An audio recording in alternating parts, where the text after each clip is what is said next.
teman-teman, selamat datang kembali di channel YouTube saya.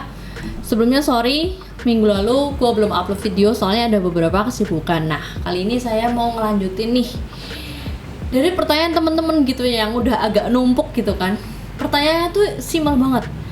Kak, rasa sakitnya kok masih ada? Rasa sakitnya itu ada di mana-mana. Rasa sakitnya itu nggak hilang-hilang gitu ya. Ada aja nggak habis-habis gitu ya.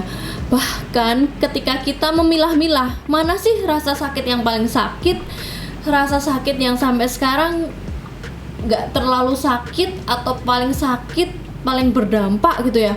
Nggak ada yang enak, semuanya itu udah melebur menjadi satu. Intinya cuman sakit, dan karena ini sakitnya itu berhubungan dengan perasaan, jadi agak susah gitu ya tolak ukurnya gitu ya.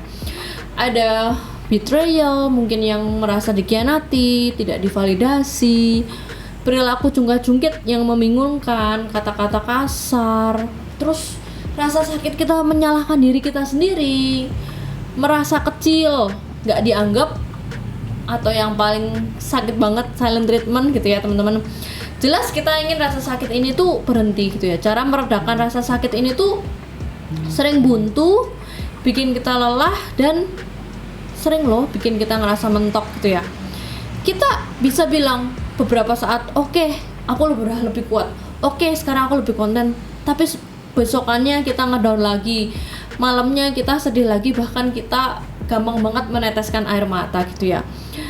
Pertama, recognition gitu ya. Nothing you can do untuk menghilangkan rasa sakit yang sekarang itu yang lagi ada gitu ya. So yes, you are still in pain gitu kan. Bahkan keluar dari hubungan ini itu tidak serta-merta menghilangkan bekas luka yang ada gitu kan. Atau bahkan lukanya belum kering gitu ya.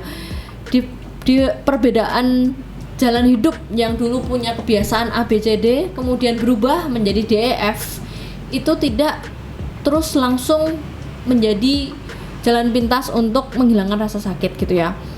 Apakah move on itu terus jadi nggak sakit? Enggak. Jadi move on itu tetap sakit. Makanya pertanyaannya bener banget. Kok rasa sakitnya ada di mana-mana? Kok rasa sakitnya masih ada gitu ya? Jadi ini teman-teman, dalam menghadapi hal seperti ini tidak ada jalan yang bebas dari rasa sakit. Dampaknya itu seringkali kolateral, efek domino, hubungan sebab akibat yang kompleks gitu ya. Nah, jadi sebenarnya untuk menjawab pertanyaan ini, sebenarnya rasa sakitnya itu tetap ada gitu ya. Tapi nanti lama-kelamaan kalian yang lebih kuat gitu ya. Rasa sakitnya tetap ada, namun lama-kelamaan kalian yang jadi semakin bijak gitu ya.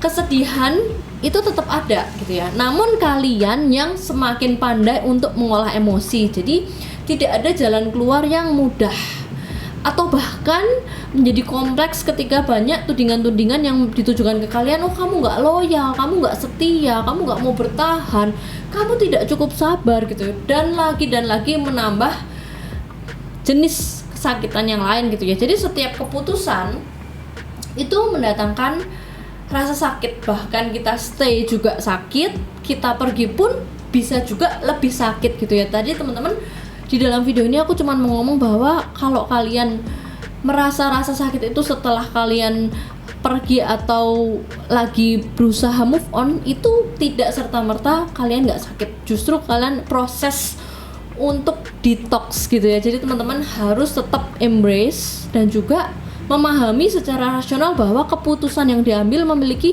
hubungan sebab akibat. Jadi pasti ada efek konsekuensinya. Rasa sakitnya tetap, tapi kalian akan jadi lebih kuat. Rasa sakitnya tetap, tapi kalian bisa jadi lebih bijak gitu ya.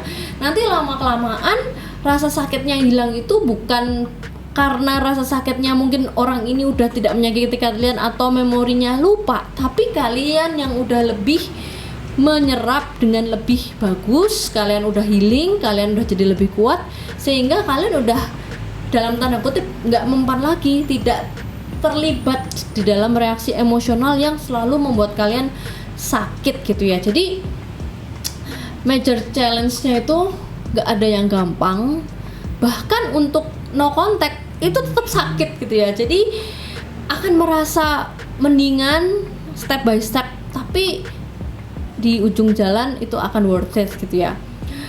Apakah stay juga menjadi lebih nggak sakit, tetap sakit.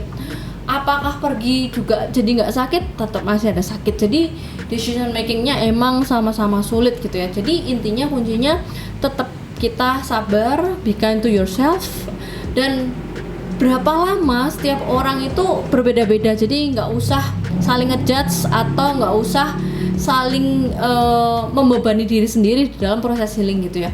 Jadi ingat, yang penting kita menuju jalan yang benar, kayak menaiki anak tangga gitu ya. Kalau misalkan kita sharing ke salah satu teman atau saudara dekat atau siapapun, kolega yang belum 100% ngerti tentang atau bisa berempati sama kita, mungkin dengan mudah mereka ngomong, alah kayak gitu doang, udah tinggalin aja. Atau mungkin kalimat yang kayaknya simple, ngapain sih kamu kayak gitu, bodoh banget. Atau kalimat, apa sih bagusnya dia. Nah, kalimat-kalimat seperti itu memang terdengar sederhana guys, tapi memang ketika orang yang ngalamin itu nggak semudah itu. Jadi pertanyaan, kak kok rasa sakitnya masih ada, di mana-mana ada rasa sakit, itu sangat valid gitu ya pertanyaan itu. Jadi memang tidak pernah mengingkari bahwa stay pun tetap sakit, atau memutuskan untuk pergi pun tetap akan masih ada rasa sakitnya. Tapi nanti perlahan-lahan kalianlah yang akan jadi lebih kuat, rational thinking bertambah, kurangi dulu emotional thinking gitu ya teman-teman.